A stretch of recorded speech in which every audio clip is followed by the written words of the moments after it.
দর্শক, আজকের ভিডিওতে আমি আপনাদেরকে একটু ব্যতিক্রমধর্মী কিছু প্রযুক্তি দেখাবো। এই প্রযুক্তিগুলো মানুষের কাজকে করেছে অনেক সহজ। অনেকগুলো প্রযুক্তি দেখাবো, তার মধ্যে এটি একটি। দেখুন, রসুন যে কোয়া রয়েছে এটা ছেলাতে কিন্তু বেশ সময় লাগে। তো চীনারা যেটা চিন্তা করলো যে এমন কোনো একটা যন্ত্র আবিষ্কার করতে হবে যেটাতে আমরা সাইজ অনুযায়ী রসুনের যেটা কোয়া আছে সেটাকে আলাদা করতে পারবো। তাই তারা এই মেশিনটি আবিষ্কার করে। এরপরে যেটা প্রযুক্তি রয়েছে সেটা হচ্ছে চীনের যে পাহাড়ি অঞ্চল আছে সেগুলোতে কিন্তু প্রোডাক্ট অর্থাৎ পণ্য, ভারী কোনো জিনিস নিয়ে আসা করা কিন্তু অনেকটা কঠিন হয়ে যায়। তাই চীনারা চেষ্টা করলো যে আমরা এমন একটা প্রযুক্তি আবিষ্কার করব যেটার মাধ্যমে পাহাড়ের উপরে আমরা অনায়াসে ভারী কোনো জিনিস নিয়ে যেতে পারবো। তাই তারা এক ধরনের ড্রোন আবিষ্কার করেছে।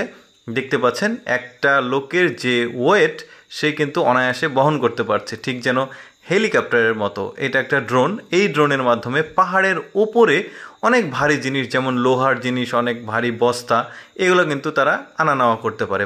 পাশাপাশি অনেক বড় বড় জমি যাদের আছে তাদের জমিতে কিন্তু কীটনাশক প্রয়োগেও এই ড্রোনটা ব্যবহার করে।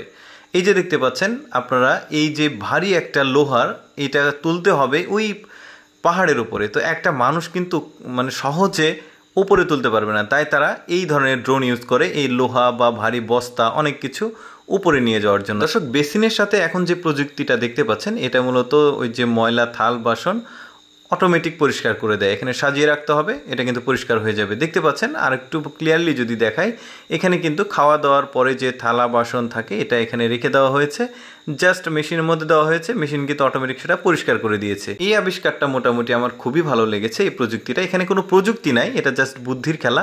সেটা হচ্ছে এই যে এর ভেতরে, এই বক্সটার ভেতরে রসুন থাকবে আর জমিতে জাস্ট এটা ঘোরাবে আর রসুনটা কিন্তু অটোমেটিক ওই যে জমিতে লেগে যাবে। এটা খুবই ভালো লেগেছে আমার। এটার মতোই আর একটা রয়েছে, এই যে দেখতে পাচ্ছেন অটোমেটিক রসুন লাগানোর যে প্রযুক্তি, সেটা কৃষিতে কিন্তু এই প্রযুক্তিগুলো অনেক বেশি এগিয়ে নিয়ে যাবে। এরপরে যে মেশিনটা দেখাবো এটা হচ্ছে যারা অনেক ডাব একসাথে আসলে কাটতে হয় ব্যবসা করার জন্য, তারা কিন্তু এটাতে অনায়াসে ডাব কেটে পানিটা বের করতে পারবে।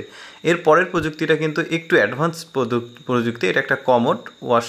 আপনি ওয়াশরুম ইউজ করার পরে বা বাথরুম থেকে আসার পরে এটা কিন্তু স্বয়ংক্রিয়ভাবে নিজেকে পরিষ্কার করবে। দেখতে পাচ্ছেন এটাতে ডিটারজেন্টের মতোই আছে, এটা খুব সুন্দরভাবে একাই বন্ধ হয়ে যাবে। এর পরের প্রযুক্তিটা হচ্ছে এই যে নুডলস তৈরি করার প্রযুক্তি, অর্থাৎ এর মধ্যে আটা, ময়দা, যা যা ওই মশলা যা যা প্রয়োজন সব কিছু এর মধ্যে দেওয়া আছে। এটা যার যতটুকু প্রয়োজন এটা স্বয়ংক্রিয়ভাবে কিন্তু নুডলসটা এই মেশিনেই তৈরি করে দিবে। এরপরে যেটা দেখাবো এটাও খুব ভালো একটা প্রযুক্তি। দেখতে পাচ্ছেন এটা হচ্ছে এই ভুট্টা থেকে পপকর্ন তৈরি করার। ভুট্টা দিয়ে দিচ্ছে অটোমেটিক, বিভিন্ন রকম পপকর্ন কিন্তু এখান থেকে তৈরি হচ্ছে। তো যাই হোক, এই ভিডিওগুলো যদি ভালো লাগে অবশ্যই আমাদের পেজটি ফলো করে আমাদের সাথেই থাকবেন। ধন্যবাদ।